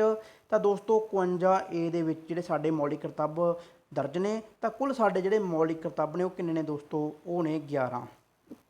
ਜੇ ਸਵਾਲ ਆ ਜੇ ਮੂਲ ਸੰਵਿਧਾਨ ਦੇ ਵਿੱਚ ਕਿੰਨੇ ਮੌਲਿਕ ਕਰਤੱਵ ਸੀ, ਤਾਂ ਕੋਈ ਵੀ ਫੰਡਾਮੈਂਟਲ ਡਿਊਟੀ ਨਹੀਂ ਸੀ। ਅਗਲਾ ਸਵਾਲ, ਸੰਘ ਦੀਆਂ ਕਾਰਜਪਾਲਿਕਾ ਸ਼ਕਤੀਆਂ ਰਾਸ਼ਟਰਪਤੀ ਵਿੱਚ ਨੇ। ਤਾਂ ਕਿੱਥੇ ਲਿਖਿਆ ਹੋਇਆ ਦੋਸਤੋ? ਆਰਟੀਕਲ 53 ਦੇ ਵਿੱਚ। ਯਾਨੀ ਕਿ ਜਿਹੜੀਆਂ ਸਾਡੀਆਂ ਸੰਘ ਦੀਆਂ ਕਾਰਜਪਾਲਿਕਾ ਸ਼ਕਤੀਆਂ, ਯਾਨੀ ਕਿ ਜਿਹੜੀ ਸੰਘ ਦੀ ਸਾਰੀਆਂ ਕਾਰਜਪਾਲਿਕਾ ਸ਼ਕਤੀਆਂ ਨੇ ਉਹ ਕਿਹਦੇ ਕੋਲ ਨੇ ਦੋਸਤੋ? ਉਹ ਨੇ ਸਾਡੀਆਂ ਰਾਸ਼ਟਰਪਤੀ ਦੇ ਕੋਲ। ਦੇਖੋ ਦੋਸਤੋ 3 ਅੰਗ ਹੁੰਦੇ ਨੇ, ਵਿਧਾਨ ਪਾਲਿਕਾ, ਕਾਰਜਪਾਲਿਕਾ ਅਤੇ ਨਿਆਂਪਾਲਿਕਾ। ਵਿਧਾਨ ਪਾਲਿਕਾ ਦਾ ਕੰਮ ਕੀ ਹੁੰਦਾ ਹੈਗਾ ਦੋਸਤੋ? ਵਿਧਾਨ ਪਾਲਿਕਾ ਦਾ ਕੰਮ ਹੁੰਦਾ ਹੈਗਾ ਕਾਨੂੰਨ ਬਣਾਉਣਾ। ਕਾਰਜਪਾਲਿਕਾ ਦਾ ਕੰਮ ਕੀ ਹੁੰਦਾ ਦੋਸਤੋ? ਕਾਨੂੰਨ ਲਾਗੂ ਕਰਨਾ। ਯਾਨੀ ਕਿ ਕਾਨੂੰਨ ਲਾਗੂ ਕਰਨ ਸੰਬੰਧੀ ਜਿਹੜੀਆਂ ਸ਼ਕਤੀਆਂ ਨੇ ਉਹ ਕਿਹਦੇ ਕੋਲ ਨੇ ਦੋਸਤੋ? ਉਹ ਸਾਰੀਆਂ ਰਾਸ਼ਟਰਪਤੀ ਕੋਲ ਨੇ। ਰਾਸ਼ਟਰਪਤੀ 'ਤੇ ਮਹਾਭਿਯੋਗ ਚੱਲਦਾ ਹੈ। ਤਾਂ ਦੋਸਤੋ ਦੇਖਿਆ ਜਾਵੇ ਜਿਹੜਾ ਸਾਡਾ ਰਾਸ਼ਟਰਪਤੀ ਹੈ ਉਸ ਦੇ ਉੱਤੇ ਇੰਪੀਚਮੈਂਟ ਚਲਾਈ ਜਾਂਦੀ ਹੈ, ਜਿਸ ਨੂੰ ਮਹਾਭਿਯੋਗ ਕਿਹਾ ਜਾਂਦਾ ਹੈਗਾ। ਤਾਂ ਦੋਸਤੋ ਰਾਸ਼ਟਰਪਤੀ 'ਤੇ ਮਹਾਭਿਯੋਗ ਕਿਉਂ ਚਲਾਇਆ ਜਾਂਦਾ ਹੈਗਾ? ਜਦੋਂ ਕਦੇ ਜਿਹੜਾ ਸਾਡਾ ਰਾਸ਼ਟਰਪਤੀ ਹੈ ਉਹ ਕੀ ਹੈਗਾ, ਸੰਵਿਧਾਨ ਦੀ ਉਲੰਘਣਾ ਕਰਦਾ ਹੈਗਾ, ਤਾਂ ਉਸ ਦੇ ਆਰਟੀਕਲ 61 ਦੇ ਅਨੁਸਾਰ ਕੀ ਹੈ, ਮਹਾਭਿਯੋਗ ਚਲਾਇਆ ਜਾਂਦਾ ਹੈਗਾ। ਇਸ ਤੋਂ ਬਾਅਦ ਭਾਰਤ ਦੇ ਉਪ ਰਾਸ਼ਟਰਪਤੀ ਦਾ ਪ੍ਰਾਵਧਾਨ ਕਿੱਥੇ ਹੈ? ਤਾਂ ਦੋਸਤੋ ਸਾਡੇ ਦੇਸ਼ ਦੇ ਵਿੱਚ ਕੀ ਹੈ, ਇੱਕ ਉਪ ਰਾਸ਼ਟਰਪਤੀ ਹੁੰਦਾ ਹੈਗਾ। ਇਹ ਕਿੱਥੇ ਲਿਖਿਆ ਹੋਇਆ ਹੈਗਾ? ਆਰਟੀਕਲ 63 ਦੇ ਤਹਿਤ ਇੱਕ ਸਾਡੇ ਦੇਸ਼ ਦਾ ਉਪ ਰਾਸ਼ਟਰਪਤੀ ਹੁੰਦਾ ਹੈਗਾ। ਤਾਂ ਦੋਸਤੋ ਇਸ ਤੋਂ ਬਾਅਦ ਜਿਹੜਾ ਮੰਤਰੀ ਮੰਡਲ ਹੈਗਾ ਉਹ ਲੋਕ ਸਭਾ ਅੱਗੇ ਸਮੂਹਿਕ ਰੂਪ ਦੇ ਵਿੱਚ ਉੱਤਰਦਾਈ ਹੁੰਦਾ ਹੈ। ਯਾਨੀ ਕਿ ਦੇਖੋ ਜਦੋਂ ਕੋਈ ਮੰਤਰੀ ਕੰਮ ਕਰਦਾ ਹੈਗਾ ਤਾਂ ਉਹ ਆਪਣੇ ਵਿਭਾਗ ਸੰਬੰਧੀ ਮੰਨ ਲਓ ਜ਼ਿੰਮੇਵਾਰ ਹੁੰਦਾ ਹੈਗਾ, ਪਰ ਦੋਸਤੋ ਜਿਹੜੇ ਮੰਤਰੀ ਨੇ ਉਹ ਸਮੂਹਿਕ ਰੂਪ ਦੇ ਵਿੱਚ ਸਾਡੇ ਲੋਕ ਸਭਾ ਦੇ ਸਾਹਮਣੇ ਕੀ ਹੁੰਦੇ ਨੇ, ਜ਼ਿੰਮੇਵਾਰ ਹੁੰਦੇ ਨੇ। ਤਾਂ ਦੋਸਤੋ ਕਿੱਥੇ ਲਿਖਿਆ ਹੋਇਆ? ਆਰਟੀਕਲ 75 ਦੇ ਵਿੱਚ ਲਿਖਿਆ ਹੋਇਆ ਹੈਗਾ। ਮੰਤਰੀ ਪਰਿਸ਼ਦ ਦੇ ਗਠਨ ਦੇ ਬਾਰੇ ਨਿਯਮ। ਤਾਂ ਦੋਸਤੋ ਜਿਹੜਾ ਮੰਤਰੀ ਪਰਿਸ਼ਦ ਹੈ ਉਸ ਸੰਬੰਧੀ ਜਿਹੜੇ ਨਿਯਮ ਨੇ ਉਹ ਕਿੱਥੇ ਲਿਖੇ ਹੋਏ ਨੇ? ਆਰਟੀਕਲ 75 ਦੇ ਵਿੱਚ ਲਿਖੇ ਹੋਏ ਨੇ। ਮੰਨ ਲਓ ਦੇਖੋ ਜੇ ਸਾਡਾ ਜਿਵੇਂ ਮੰਤਰੀ ਪਰਿਸ਼ਦ ਸੰਬੰਧੀ ਜਿਵੇਂ ਨਿਯਮ ਨੇ, ਜਿਵੇਂ ਸਾਡਾ ਨਿਯਮ ਮੰਨ ਲਈਏ ਅਸੀਂ 15% ਤੋਂ ਵੱਧ ਮੰਤਰੀ ਨਹੀਂ ਹੋ ਸਕਦੇ, ਮੰਨ ਲਓ ਇਹ ਨਿਯਮ ਹੈ, ਤਾਂ ਇਹ ਨਿਯਮ ਕਿੱਥੇ ਲਿਖਿਆ ਹੋਇਆ ਹੈਗਾ? ਆਰਟੀਕਲ 75 ਦੇ ਵਿੱਚ ਲਿਖਿਆ ਹੋਇਆ ਹੈਗਾ। Attorney general. ਅਟਾਰਨੀ ਜਨਰਲ ਦੋਸਤੋ ਇਹ ਦੇਖਿਆ ਜਾਵੇ ਸਾਡੇ ਕੌਣ ਨੇ? ਕੇ ਵੇਣੂਗੋਪਾਲ ਜੀ ਸਾਡੇ ਅਟਾਰਨੀ ਜਨਰਲ ਨੇ। ਅਟਾਰਨੀ ਜਨਰਲ ਕਿੰਨੇ ਆਰਟੀਕਲ ਦੇ ਤਹਿਤ ਹੁੰਦਾ? ਆਰਟੀਕਲ 76 ਦੇ ਤਹਿਤ ਹੁੰਦਾ ਹੈਗਾ। ਅਟਾਰਨੀ ਜਨਰਲ ਦਾ ਮੇਨ ਕੰਮ ਕੀ ਹੁੰਦਾ ਦੋਸਤੋ? ਅਟਾਰਨੀ ਜਨਰਲ ਦਾ ਮੇਨ ਕੰਮ ਹੁੰਦਾ ਦੋਸਤੋ ਸਰਕਾਰ ਦੇ ਖਿਲਾਫ ਜਿੰਨੇ ਵੀ ਮੁਕੱਦਮੇ ਹੁੰਦੇ ਨੇ ਉਹਨਾਂ ਦੇ ਮੁਕੱਦਮੇ ਲੜਨਾ ਅਟਾਰਨੀ ਜਨਰਲ ਦਾ ਕੰਮ ਹੁੰਦਾ ਹੈਗਾ। ਸੰਸਦ ਦੇ 2 ਜਿਹੜੇ ਅਧਿਵੇਸ਼ਨ ਨੇ ਉਹਨਾਂ ਵਿਚਕਾਰ 6 ਮਹੀਨੇ ਦਾ ਅੰਤਰ ਹੁੰਦਾ ਹੈ। ਸਾਨੂੰ ਪਤਾ ਹੈ ਕਿ ਮੰਨ ਲਓ ਜੇ ਅੱਜ ਮੰਨ ਕੇ ਚੱਲੀਏ 12 ਜੂਨ ਹੈ, ਅੱਜ ਜੇ ਮੰਨ ਕੇ ਚੱਲੀਏ 12 ਜੂਨ ਹੈ, ਤਾਂ ਅਗਲਾ ਜਿਹੜਾ ਸਾਡਾ ਅਧਿਵੇਸ਼ਨ ਹੋਊਗਾ ਉਹ 6 ਮਹੀਨਿਆਂ ਬਾਅਦ ਹੋਊਗਾ। ਜੇ ਦੇਖਿਆ ਜਾਵੇ ਇਸ ਤੋਂ ਬਾਅਦ 6 ਮਹੀਨੇ ਲਾਈਏ, ਜੁਲਾਈ, ਅਗਸਤ, ਸਤੰਬਰ, ਅਕਤੂਬਰ, ਨਵੰਬਰ, ਦਸੰਬਰ, ਯਾਨੀ ਕਿ 12 ਦਸੰਬਰ ਨੂੰ ਅਗਲਾ ਜਾ ਕੇ ਜਿਹੜਾ ਅਧਿਵੇਸ਼ਨ ਸੰਸਦ ਦਾ ਹੋਊਗਾ। ਤਾਂ ਦੋਸਤੋ ਇਹ ਕਿੱਥੇ ਲਿਖਿਆ ਹੋਇਆ ਕਿ ਸੰਸਦ ਦੇ 2 ਅਧਿਵੇਸ਼ਨਾਂ ਦੇ ਵਿੱਚ 6 ਮਹੀਨੇ ਦਾ ਅੰਤਰ ਹੋਣਾ ਜ਼ਰੂਰੀ ਹੈ? ਤਾਂ ਉਹ ਲਿਖਿਆ ਹੋਇਆ ਦੋਸਤੋ ਆਰਟੀਕਲ 85 ਦੇ ਵਿੱਚ, ਆਰਟੀਕਲ 85 ਦੇ ਵਿੱਚ ਲਿਖਿਆ ਹੋਇਆ ਹੈਗਾ। ਅਗਲਾ ਸਵਾਲ ਹੈ ਰਾਸ਼ਟਰਪਤੀ ਲੋਕ ਸਭਾ ਨੂੰ ਭੰਗ ਕਰਨ ਦੀ ਸ਼ਕਤੀ। ਤਾਂ ਦੋਸਤੋ ਰਾਸ਼ਟਰਪਤੀ ਹੈ ਜਿਹੜਾ ਸਾਡਾ ਉਸ ਨੂੰ ਲੋਕ ਸਭਾ ਨੂੰ ਭੰਗ ਕਰਨ ਦੀ ਸ਼ਕਤੀ ਮਿਲੀ ਹੋਈ ਹੈ। ਇਹ ਕਿੱਥੇ ਮਿਲੀ ਹੈ? ਆਰਟੀਕਲ 85 ਦੇ ਵਿੱਚ ਦਿੱਤੀ ਹੋਈ ਹੈ। ਸੰਸਦ ਦੀ ਸੰਯੁਕਤ ਬੈਠਕ ਦੀ ਵਿਵਸਥਾ। ਤਾਂ ਦੋਸਤੋ ਜਿਹੜਾ ਸੰਸਦ ਹੈ ਤਾਂ ਉਸ ਦੀ ਸੰਯੁਕਤ ਬੈਠਕ ਹੁੰਦੀ ਹੈ। ਕਈ ਵਾਰ ਕੋਈ ਬਿੱਲ ਜਦੋਂ ਪੇਸ਼ ਹੁੰਦਾ ਹੈਗਾ ਤਾਂ ਉਸ ਦੇ ਵਿੱਚ ਲੋਕ ਸਭਾ ਤੇ ਰਾਜ ਸਭਾ ਦੇ ਵਿਚਕਾਰ ਕੋਈ ਵਿਵਾਦ ਪੈਦਾ ਹੋ ਜਾਂਦਾ ਹੈ, ਤਾਂ ਉਸ ਟਾਈਮ ਸੰਯੁਕਤ ਬੈਠਕ ਜਿਹੜੀ ਬੁਲਾਈ ਜਾਂਦੀ ਹੈ 108 ਦੇ ਤਹਿਤ ਬੁਲਾਈ ਜਾਂਦੀ ਹੈ। ਇਸ ਤੋਂ ਬਾਅਦ ਦੋਸਤੋ ਜਿਹੜਾ ਧਨ ਬਿੱਲ ਦੀ ਪਰਿਭਾਸ਼ਾ, ਯਾਨੀ ਕਿ ਜਿਹੜਾ ਦੋਸਤੋ ਸਾਡਾ ਧਨ ਬਿੱਲ ਹੈਗਾ ਉਸ ਦੀ ਪਰਿਭਾਸ਼ਾ ਕਿੱਥੇ ਮਿਲਦੀ ਸਾਨੂੰ 110 ਆਰਟੀਕਲ ਦੇ ਵਿੱਚ ਮਿਲਦੀ ਹੈ। ਅਗਲਾ ਸਵਾਲ, ਰਾਜਾਂ ਦੁਆਰਾ ਬੇਨਤੀ ਕਰਨ ਤੇ ਸੰਸਦ ਉਹਨਾਂ ਰਾਜਾਂ ਲਈ ਕਿਸ ਅਨੁਛੇਦ ਤਹਿਤ ਕਾਨੂੰਨ ਬਣਾ ਸਕਦੀ ਹੈ। ਤਾਂ ਦੋਸਤੋ ਜਿਹੜੀ ਰਾਜ ਕਈ ਵਾਰੀ ਬੇਨਤੀ ਕਰਦੇ ਨੇ ਸੰਸਦ ਨੂੰ ਕਿ ਉਹ ਰਾਜਾਂ ਲਈ ਕਾਨੂੰਨ ਬਣਾਵੇ ਆਰਟੀਕਲ 252 ਦੇ ਤਹਿਤ। ਬਾਕੀ ਬਚਦੀਆਂ ਸ਼ਕਤੀਆਂ ਕੇਂਦਰ ਕੋਲ, ਯਾਨੀ ਕਿ ਦੋਸਤੋ ਸਾਡੀਆਂ ਜਿਹੜੀਆਂ ਸ਼ਕਤੀਆਂ ਨੇ ਉਹਦੀ ਵੰਡ ਕੀਤੀ ਹੋਈ ਹੈ, ਤਾਂ ਜਿਹੜੀਆਂ ਬਾਕੀ ਬਚਦੀਆਂ ਸ਼ਕਤੀਆਂ ਹੁੰਦੀਆਂ ਨੇ ਉਹ ਕੇਂਦਰ ਕੋਲ ਜਾਂਦੀਆਂ ਨੇ। ਦੇਖੋ ਦੋਸਤੋ ਜਿਹੜੀਆਂ ਸਾਡੀਆਂ ਸ਼ਕਤੀਆਂ ਨੇ ਕੇਂਦਰ ਤੇ ਰਾਜਾਂ ਦੇ ਵਿਚਕਾਰ ਵੰਡ ਕੀਤੀ ਹੋਈ ਹੈ, ਤਾਂ ਦੋਸਤੋ ਜਿਹੜੀਆਂ ਬਾਕੀ ਸ਼ਕਤੀਆਂ ਬਚ ਜਾਂਦੀਆਂ ਨੇ ਉਹ ਕਿਹਨੂੰ ਦੇ ਦਿੱਤੀਆਂ ਜਾਂਦੀਆਂ ਨੇ, ਕੇਂਦਰ ਨੂੰ ਦੇ ਦਿੱਤੀਆਂ ਜਾਂਦੀਆਂ ਨੇ। ਅਗਲਾ ਸਵਾਲ, ਕਿਸ ਅਨੁਛੇਦ ਤਹਿਤ ਰਾਜ ਵਿਧਾਨ ਪਾਲਿਕਾ ਦੇ ਕਾਨੂੰਨਾਂ ਤੇ ਸੰਸਦ ਕਾਨੂੰਨਾਂ ਨੂੰ ਪਹਿਲ ਹੈ। ਤਾਂ ਦੋਸਤੋ ਇੱਕ ਅਨੁਛੇਦ ਹੈ 245, ਇਹਦੇ ਤਹਿਤ ਕੀ ਹੈ, ਜਿਹੜੇ ਰਾਜ ਸਭਾ ਦੇ ਕਾਨੂੰਨ ਬਣਾਏ ਨੇ, ਮੰਨ ਲਓ ਰਾਜਾਂ ਦੇ ਵਿੱਚ ਕੋਈ ਕਾਨੂੰਨ ਚੱਲਦਾ ਹੈਗਾ, ਉਹਦੇ ਉੱਤੇ ਪਹਿਲ ਕਿਹਨੂੰ ਦਿੱਤੀ ਜਾਊਗੀ, ਸੰਸਦ ਦੇ ਕਾਨੂੰਨਾਂ ਨੂੰ ਦਿੱਤੀ ਜਾਊਗੀ। ਮੰਨ ਲਓ ਦੋ ਕਾਨੂੰਨ ਟਕਰਾਉਂਦੇ ਨੇ, ਇੱਕ ਪਾਸੇ ਸੰਸਦ ਦਾ ਕਾਨੂੰਨ ਹੈ, ਇੱਕ ਪਾਸੇ ਰਾਜਾਂ ਦਾ ਕਾਨੂੰਨ ਹੈ, ਯਾਨੀ ਕਿ ਇੱਕ ਪਾਸੇ ਸੈਂਟਰ ਸਰਕਾਰ ਦਾ ਕਾਨੂੰਨ ਹੈ, ਇੱਕ ਪਾਸੇ ਰਾਜ ਸਰਕਾਰ ਦਾ ਕਾਨੂੰਨ ਹੈ। ਤਾਂ ਦੋਸਤੋ ਕਿਹੜਾ ਕਾਨੂੰਨ ਚੱਲੂਗਾ, ਸੈਂਟਰ ਸਰਕਾਰ ਦਾ ਕਾਨੂੰਨ ਚੱਲੂਗਾ। ਕਿਹਦੇ ਤਹਿਤ ਚੱਲੂਗਾ, ਆਰਟੀਕਲ 245 ਦੇ ਤਹਿਤ ਸੈਂਟਰ ਸਰਕਾਰ ਦਾ ਕਾਨੂੰਨ ਚੱਲੂਗਾ। ਮੰਨ ਲਓ ਇਹ ਸਾਡੀ ਸੈਂਟਰ ਸਰਕਾਰ ਹੈ, ਇਹ ਸਾਡੀ ਰਾਜ ਸਰਕਾਰ। ਤਾਂ ਦੋਸਤੋ ਰਾਜ ਸਰਕਾਰ ਨੇ ਮੰਨ ਲਓ ਕਿ ਕਾਨੂੰਨ ਬਣਾਤਾ, ਦੂਜੇ ਪਾਸੇ ਉਸੇ ਵਿਸ਼ੇ 'ਤੇ ਸੈਂਟਰ ਸਰਕਾਰ ਨੇ ਕਾਨੂੰਨ ਬਣਾਤਾ, ਪਰ ਚੱਲੂਗੀ ਕਿਹਦੀ, ਸੈਂਟਰ ਦੀ। ਇਸ ਤੋਂ ਬਾਅਦ ਅਗਲਾ ਸਵਾਲ, ਕਿਹੜੇ ਅਨੁਛੇਦ ਦੇ ਤਹਿਤ, 245 ਦੇ ਤਹਿਤ। ਅਗਲਾ ਸਵਾਲ ਹੈ ਦੋਸਤੋ, ਅਗਲਾ ਸਵਾਲ ਹੈ ਸਾਡਾ, ਸੰਸਦ ਨੂੰ ਅੰਤਰਰਾਸ਼ਟਰੀ ਸਮਝੌਤੇ ਕਰਨ ਲਈ ਕਾਨੂੰਨ ਬਣਾਉਣ ਦੀ ਸ਼ਕਤੀ ਕਿੱਥੇ ਦਿੱਤੀ ਗਈ ਹੈ, ਆਰਟੀਕਲ 253 ਦੇ ਵਿੱਚ ਦਿੱਤੀ ਗਈ ਹੈ। ਕੇਂਦਰ ਅਤੇ ਰਾਜਾਂ ਦੇ ਪ੍ਰਸ਼ਾਸਨਿਕ ਸੰਬੰਧ 256 ਤੋਂ 263 ਤੱਕ ਦਿੱਤੇ ਗਏ ਨੇ, ਯਾਨੀ ਕਿ ਜਿਹੜਾ ਸਾਡਾ ਕੇਂਦਰ ਤੇ ਰਾਜ ਹੈ ਉਹਨਾਂ ਦੇ ਜਿਹੜੇ ਪ੍ਰਸ਼ਾਸਨਿਕ ਸੰਬੰਧ ਨੇ ਉਹ ਕਿੱਥੇ ਦਿੱਤੇ ਗਏ ਨੇ, ਆਰਟੀਕਲ 256 ਤੋਂ 263 ਤੱਕ। ਕਿਸ ਅਨੁਛੇਦ ਦੇ ਤਹਿਤ ਕੇਂਦਰ ਸਰਕਾਰ ਰਾਜ ਸਰਕਾਰਾਂ ਨੂੰ ਨਿਰਦੇਸ਼ ਦੇ ਸਕਦੀ ਹੈ। ਤਾਂ ਦੋਸਤੋ 256 ਦੇ ਤਹਿਤ ਹੈ ਜਿਹੜੀ ਸਾਡੀ ਕੇਂਦਰ ਸਰਕਾਰ ਹੈ ਉਹ ਰਾਜ ਸਰਕਾਰਾਂ ਨੂੰ ਆਦੇਸ਼ ਦੇ ਸਕਦੀ ਹੈ, ਯਾਨੀ ਕਿ ਜਿਹੜੀ ਸਾਡੀ ਸੈਂਟਰ ਸਰਕਾਰ ਹੈ ਉਸ ਕੋਲ ਪਾਵਰ ਹੈ ਦੋਸਤੋ 256 ਦੇ ਵਿੱਚ ਦਿੱਤੀ ਹੋਈ ਹੈ ਕਿ ਉਹ ਕੇਂਦਰ ਸਰਕਾਰਾਂ ਨੂੰ ਆਦੇਸ਼ ਦੇ ਸਕਦੀ ਹੈ। ਇਸ ਤੋਂ ਬਾਅਦ ਦੋਸਤੋ ਅਗਲਾ ਸਵਾਲ ਹੈ, ਅੰਤਰਰਾਸ਼ਟਰੀ ਪ੍ਰੀਸ਼ਦ ਦਾ ਗਠਨ ਕੀਤਾ ਜਾਂਦਾ ਹੈਗਾ 263 ਦੇ ਤਹਿਤ। ਤਾਂ ਦੋਸਤੋ ਇੱਕ ਅੰਤਰਰਾਸ਼ਟਰੀ ਪ੍ਰੀਸ਼ਦ ਬਣਦੀ ਹੈ ਜਿਹਦਾ ਗਠਨ 263 ਦੇ ਤਹਿਤ ਕੀਤਾ ਜਾਂਦਾ ਹੈਗਾ। ਵਿੱਤ ਆਯੋਗ ਦਾ ਗਠਨ ਦੋਸਤੋ 280 ਦੇ ਤਹਿਤ ਕੀਤਾ ਜਾਂਦਾ ਹੈਗਾ। ਆਰਟੀਕਲ 280 ਦੇ ਤਹਿਤ ਕੀ ਹੁੰਦਾ, ਵਿੱਤ ਆਯੋਗ ਹੈ ਜਿਹੜਾ ਉਹ ਬਣਦਾ ਹੈਗਾ। ਅਗਲਾ ਸਵਾਲ ਦੋਸਤੋ, ਇਹ ਸਵਾਲ ਨੇ ਜਿਹੜੇ ਮੋਸਟ ਇੰਪੋਰਟੈਂਟ ਸਵਾਲ ਨੇ ਜਿਹੜੇ ਪਹਿਲਾਂ ਦੇ ਪੇਪਰਾਂ ਦੇ ਵਿੱਚ ਪੁੱਛੇ ਗਏ ਨੇ। ਤਾਂ ਦੋਸਤੋ ਇਸ ਤੋਂ ਬਾਅਦ ਅਗਲਾ ਸਵਾਲ ਹੈ ਦੋਸਤੋ, ਸੰਪत्ति ਦਾ ਅਧਿਕਾਰ ਸੰਵਿਧਾਨਿਕ ਅਧਿਕਾਰ ਹੈ। ਤਾਂ ਦੋਸਤੋ ਜਿਹੜਾ ਸਾਡਾ ਸੰਪत्ति ਦਾ ਅਧਿਕਾਰ ਹੈ ਉਹ ਸੰਵਿਧਾਨਿਕ ਅਧਿਕਾਰ ਬਣਾ ਦਿੱਤਾ ਗਿਆ ਹੈਗਾ। ਇਸ ਤੋਂ ਪਹਿਲਾਂ ਇਹ ਆਰਟੀਕਲ 32 ਦੇ ਵਿੱਚ ਹੁੰਦਾ ਸੀ, ਤਾਂ ਇਸ ਤੋਂ ਬਾਅਦ ਆਰਟੀਕਲ 32 ਨੂੰ ਖਾਰਜ ਕਰਕੇ ਤਾਂ ਸੰਪत्ति ਦਾ ਜਿਹੜਾ ਅਧਿਕਾਰ ਹੈ ਉਸ ਨੂੰ ਸੰਵਿਧਾਨਿਕ ਅਧਿਕਾਰ 300A ਦੇ ਵਿੱਚ ਪਾ ਦਿੱਤਾ ਗਿਆ ਹੈਗਾ। ਨਵੇਂ ਅਖਿਲ ਭਾਰਤੀ ਸੇਵਾ ਦੀ ਸਥਾਪਨਾ ਕਰਨ ਦੀ ਵਿਵਸਥਾ ਆਰਟੀਕਲ 312 ਦੇ ਵਿੱਚ ਹੈ। ਕਿਸ ਅਨੁਛੇਦ ਰਾਹੀਂ ਲੋਕ ਸੇਵਾਵਾਂ ਨੂੰ ਸੰਰਕਸ਼ਣ ਦਿੱਤਾ ਗਿਆ। ਦੋਸਤੋ ਜਿਹੜੀਆਂ ਸਾਡੀਆਂ ਲੋਕ ਸੇਵਾਵਾਂ ਨੇ ਉਹਨਾਂ ਨੂੰ ਸੰਰਕਸ਼ਣ ਦਿੱਤਾ ਗਿਆ 311 ਦੇ ਤਹਿਤ। ਇਸ ਤੋਂ ਬਾਅਦ ਦੋਸਤੋ ਕਿਸ ਅਨੁਛੇਦ ਵਿੱਚ ਸੰਘ ਅਤੇ ਰਾਜਾਂ ਲਈ ਲੋਕ ਸੇਵਾ ਆਯੋਗ ਦਾ ਪ੍ਰਾਵਧਾਨ ਕੀਤਾ ਗਿਆ। ਤਾਂ ਦੋਸਤੋ ਆਰਟੀਕਲ 315 ਦੇ ਵਿੱਚ। ਅਗਲਾ ਸਵਾਲ ਹੈ ਸਾਡਾ, ਸੰਘ ਲੋਕ ਸੇਵਾ ਆਯੋਗ ਦਾ ਕੰਮਾਂ ਦਾ ਉਲੇਖ ਕਿੱਥੇ ਹੈ, ਯਾਨੀ ਕਿ ਜਿਹੜਾ ਸਾਡਾ UPSC ਹੈ ਦੋਸਤੋ, ਸੰਘ ਲੋਕ ਸੇਵਾ ਆਯੋਗ ਹੈ ਜਿਹੜਾ ਸਾਡਾ ਯੂਨੀਅਨ ਪਬਲਿਕ ਸਰਵਿਸ ਕਮਿਸ਼ਨ, ਇਹਦੇ ਕੰਮਾਂ ਦਾ ਜਿਹੜਾ ਸਾਡਾ ਉਲੇਖ ਹੈ ਸਾਨੂੰ ਕਿੱਥੋਂ ਪਤਾ ਲੱਗਦਾ, ਇਹਦੇ ਕੰਮ 320 ਤੋਂ ਪਤਾ ਲੱਗਦੇ ਨੇ। ਨਿਰਵਾਚਨ ਆਯੋਗ ਦਾ ਪ੍ਰਾਵਧਾਨ ਕਿੱਥੇ ਹੈ ਦੋਸਤੋ, ਨਿਰਵਾਚਨ ਆਯੋਗ ਦਾ ਪ੍ਰਾਵਧਾਨ ਹੈ ਆਰਟੀਕਲ 324 ਦੇ ਵਿੱਚ। ਦੋਸਤੋ ਇਹ ਮੋਸਟ ਇੰਪੋਰਟੈਂਟ ਆਰਟੀਕਲ ਨੇ ਜਿਹੜੇ ਤੁਹਾਨੂੰ ਕਿਸੇ ਵੀ ਪੇਪਰ ਦੇ ਵਿੱਚ ਜ਼ਰੂਰੀ ਹੋ ਸਕਦੇ ਨੇ। ਤਾਂ ਦੋਸਤੋ ਲੋਕ ਸਭਾ ਦੇ ਵਿੱਚ ਕੀ ਹੈ, 2 ਐਂਗਲੋ ਇੰਡੀਅਨ ਸਮੁਦਾਇ ਦੇ ਮੈਂਬਰ ਨਿਯੁਕਤ ਕੀਤੇ ਜਾਂਦੇ ਨੇ। ਤਾਂ ਦੋਸਤੋ ਰਾਸ਼ਟਰਪਤੀ ਇਹਨਾਂ ਦੀ ਨਿਯੁਕਤੀ ਕਰਦਾ ਹੈਗਾ। ਤਾਂ ਦੋਸਤੋ 331 ਦੇ ਤਹਿਤ ਕਰਦਾ ਹੈਗਾ। ਸੁਪਰੀਮ ਕੋਰਟ SC ਅਤੇ ST ਲਈ ਰਾਸ਼ਟਰੀ ਆਯੋਗ ਦਾ ਗਠਨ ਕਰਨ ਦਾ ਪ੍ਰਾਵਧਾਨ ਕਿੱਥੇ ਲਿਖਿਆ ਹੈ ਦੋਸਤੋ, SC ਤੇ ST ਦੇ ਲਈ ਜੇ ਦੇਖਿਆ ਜਾਵੇ 338 ਦੇ ਤਹਿਤ ਕੀ ਹੈ ਦੋਸਤੋ, ਆਰਟੀਕਲ 338 ਦੇ ਤਹਿਤ SC ਦਾ ਪ੍ਰਾਵਧਾਨ ਹੁੰਦਾ ਹੈ ਤੇ 338 ਦੇ ਤਹਿਤ ਕੀ ਹੁੰਦਾ ਦੋਸਤੋ, 338A ਦੇ ਤਹਿਤ ਕੀ ਹੁੰਦਾ ਹੈ, ਰਾਸ਼ਟਰੀ ਆਯੋਗ ਬਣਦਾ ਹੈਗਾ ST ਦੇ ਲਈ। ਤਾਂ SC ਦੇ ਲਈ ਰਾਸ਼ਟਰੀ ਆਯੋਗ ਕਿੱਥੋਂ ਬਣਦਾ ਦੋਸਤੋ, 338 ਤੋਂ, ਤੇ ST ਦੇ ਲਈ ਜਿਹੜਾ ਰਾਸ਼ਟਰੀ ਆਯੋਗ ਹੈ ਕਿੱਥੋਂ ਬਣਦਾ ਦੋਸਤੋ, 338A ਤੋਂ ਬਣਦਾ ਹੈਗਾ। ਇਸ ਤੋਂ ਬਾਅਦ ਦੋਸਤੋ ਅਗਲਾ ਸਵਾਲ ਹੈ, ਹਿੰਦੀ ਨੂੰ ਰਾਜ ਭਾਸ਼ਾ ਦਾ ਦਰਜਾ ਦਿੱਤਾ ਗਿਆ ਦੋਸਤੋ 343 ਦੇ ਵਿੱਚ। 343 ਦੇ ਵਿੱਚ ਜਿਹੜੀ ਸਾਡੀ ਹਿੰਦੀ ਹੈ ਉਸ ਨੂੰ ਰਾਜ ਭਾਸ਼ਾ ਦਾ ਦਰਜਾ ਦਿੱਤਾ ਗਿਆ ਹੈਗਾ। ਸੰਘ ਦੀ ਰਾਜ ਭਾਸ਼ਾ ਹਿੰਦੀ ਅਤੇ ਲਿਪੀ ਦੇਵਨਾਗਰੀ, ਯਾਨੀ ਕਿ ਜਿਹੜੀ ਸਾਡੀ ਸੰਘ ਦੀ ਰਾਜ ਭਾਸ਼ਾ ਹੈਗੀ ਉਹ ਹਿੰਦੀ ਲਿਖੀ ਹੋਈ ਹੈ ਅਤੇ ਉਹਦੀ ਜਿਹੜੀ ਲਿਪੀ ਹੈ ਉਹ ਦੇਵਨਾਗਰੀ ਹੈ। ਉਹ ਕਿੱਥੇ ਲਿਖਿਆ? 343 ਦੇ ਵਿੱਚ ਲਿਖਿਆ ਹੋਇਆ ਹੈਗਾ। ਸੰਵਿਧਾਨ ਦੇ ਕਿਸ ਅਨੁਛੇਦ 'ਚ ਹਿੰਦੀ ਭਾਸ਼ਾ ਦੇ ਵਿਕਾਸ ਲਈ ਨਿਰਦੇਸ਼ ਨੇ? 343 ਦੇ ਵਿੱਚ, ਯਾਨੀ ਕਿ ਜਿਹੜੀ ਸਾਡੀ ਸੰਘ ਦੀ ਰਾਜ ਭਾਸ਼ਾ ਹਿੰਦੀ ਹੈ ਇਹਨੂੰ ਪ੍ਰਮੋਟ ਕਰਨ ਦੇ ਲਈ ਜਿਹੜੇ ਸਾਨੂੰ ਨਿਰਦੇਸ਼ ਦਿੱਤੇ ਗਏ ਨੇ ਉਹ ਕਿੱਥੇ ਨੇ? 343 ਦੇ ਵਿੱਚ ਹੈ। ਜਦੋਂ ਦੇਸ਼ 'ਤੇ ਬਾਹਰੀ ਹਮਲਾ ਹੁੰਦਾ ਦੋਸਤੋ, ਜਾਂ ਫਿਰ ਦੇਸ਼ ਦੇ ਵਿੱਚ ਕੀ ਹੁੰਦਾ ਹੈਗਾ, ਸ਼ਸਤਰ ਵਿਦਰੋਹ ਹੁੰਦਾ ਹੈ, ਯਾਨੀ ਕਿ ਜਿਹੜੇ ਲੋਕ ਨੇ ਉਹ ਸ਼ਸਤਰ ਚੱਕ ਲੈਂਦੇ ਨੇ, ਤਾਂ ਉਸ ਟਾਈਮ ਕਿਹੜਾ ਆਰਟੀਕਲ ਲੱਗਦਾ ਹੈ ਦੋਸਤੋ? 352 ਲੱਗਦਾ ਹੈਗਾ। ਸੰਵਿਧਾਨਕ ਤੰਤਰ ਅਸਫਲ ਹੋਣ 'ਤੇ, ਯਾਨੀ ਕਿ ਜਿਹੜਾ ਸੰਵਿਧਾਨਕ ਤੰਤਰ ਹੈ ਉਹ ਫੇਲ ਹੋ ਜਾਂਦਾ ਹੈ ਕਿਸੇ ਰਾਜ ਦੇ ਵਿੱਚ, ਤਾਂ ਕਿਹੜੀ ਐਮਰਜੈਂਸੀ ਲੱਗਦੀ ਹੈ? 356 ਲੱਗਦੀ ਹੈ। ਇਸ ਤੋਂ ਬਾਅਦ ਦੋਸਤੋ ਜਦੋਂ ਕਦੇ ਵਿੱਤੀ ਆਪਾਤਕਾਲ ਲੱਗਦਾ ਹੈ, ਯਾਨੀ ਕਿ ਸਾਡੇ ਦੇਸ਼ ਦੇ ਕੋਲ ਫਾਈਨੈਂਸ਼ੀਅਲ ਕੋਈ ਪ੍ਰੋਬਲਮ ਆਉਂਦੀ ਹੈ, ਤਾਂ ਉਸ ਟਾਈਮ ਕਿਹੜਾ ਆਰਟੀਕਲ ਲੱਗਦਾ ਦੋਸਤੋ? 360 ਲੱਗਦਾ ਹੈ, ਜਿਹੜਾ ਕਿ ਹਜੇ ਤੱਕ ਕਦੇ ਲਾਗੂ ਨਹੀਂ ਕੀਤਾ ਗਿਆ। ਮੰਤਰੀ ਮੰਡਲ ਦਾ ਪ੍ਰਯੋਗ ਕਿੱਥੇ ਕੀਤਾ ਗਿਆ? ਮੋਸਟ ਇੰਪੋਰਟੈਂਟ ਸਵਾਲ। ਆਰਟੀਕਲ 352 ਦੇ ਵਿੱਚ ਇੱਕੋ ਇੱਕ ਆਰਟੀਕਲ ਹੈ ਜਿੱਥੇ ਮੰਤਰੀ ਮੰਡਲ ਦੀ ਵਿਵਸਥਾ ਦਾ ਵਰਣਨ ਮਿਲਦਾ ਹੈਗਾ। ਇਸ ਤੋਂ ਬਾਅਦ ਦੋਸਤੋ 350A ਦੇ ਅਧੀਨ ਜੋ ਵਿਵਸਥਾ ਹੈ ਸੰਬੰਧਿਤ ਹੈ, ਤਾਂ ਦੋਸਤੋ ਜੇ ਦੇਖਿਆ ਜਾਵੇ 350A ਹੈ, ਇਹਦੇ ਵਿੱਚ ਕੀ ਹੈਗਾ?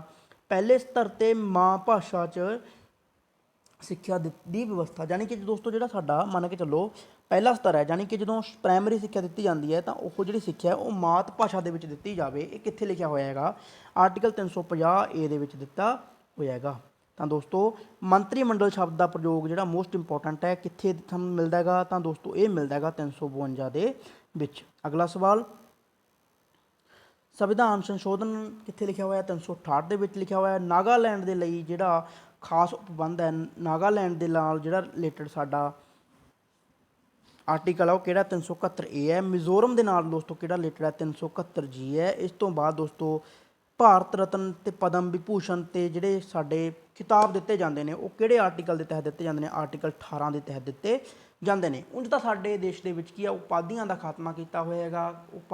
ਜਿਹੜੇ ਸਾਡੇ ਉਪਹਾਰ ਨੇ ਉਹ ਨਹੀਂ ਦਿੱਤੇ ਜਾ ਸਕਦੇ, ਪਰ ਜਿਹੜੇ ਭਾਰਤ ਰਤਨ ਦੇ ਪਦਮ ਵਿਭੂਸ਼ਣ ਨੇ ਜਿਹੜੇ ਸਾਡੇ, ਇਹ ਕਿਹਦੇ ਤਹਿਤ ਦਿੱਤੇ ਜਾਂਦੇ ਨੇ? ਆਰਟੀਕਲ 18 ਦੇ ਤਹਿਤ ਦਿੱਤੇ ਜਾਂਦੇ ਨੇ, ਕਿਉਂਕਿ ਇਹ ਵਿੱਦਿਆ ਅਤੇ ਸੈਨਿਕ ਜੇ ਦੇਖਿਆ ਜਾਵੇ ਕਾਰਵਾਈਆਂ ਨਾਲ ਰਿਲੇਟਡ ਹੋਣੇ ਚਾਹੀਦੇ ਨੇ। ਸਿਰਫ ਉਹੀ ਜਿਹੜੇ ਸਾਡੇ ਅਵਾਰਡ ਦਿੱਤੇ ਜਾਣਗੇ ਜਿਹੜੇ ਵਿੱਦਿਅਕ ਜਾਂ ਸੈਨਿਕ ਕਾਰਵਾਈਆਂ ਦੇ ਨਾਲ ਰਿਲੇਟਡ ਨੇ, ਹੋਰ ਕੋਈ ਅਵਾਰਡ ਸਾਡੇ ਦੇਸ਼ ਦੀ ਸਰਕਾਰ ਨਹੀਂ ਦਿੰਦੀ। ਰਾਸ਼ਟਰਪਤੀ ਦਾ ਨਿਰਵਾਚਨ ਦੋਸਤੋ 54 ਆਰਟੀਕਲ ਦੇ ਵਿੱਚ ਦਿੱਤਾ ਹੋਇਆ ਹੈਗਾ। ਇਸ ਤੋਂ ਬਾਅਦ ਦੋਸਤੋ ਪ੍ਰਧਾਨ ਮੰਤਰੀ ਅਤੇ ਮੰਤਰੀ ਪਰਿਸ਼ਦ ਦੀ ਨਿਯੁਕਤੀ ਆਰਟੀਕਲ 75 ਦੇ ਵਿੱਚ ਦਿੱਤੀ ਹੋਈ ਹੈ। ਇਸ ਤੋਂ ਬਾਅਦ ਦੋਸਤੋ ਅਗਲਾ ਸਵਾਲ ਹੈ,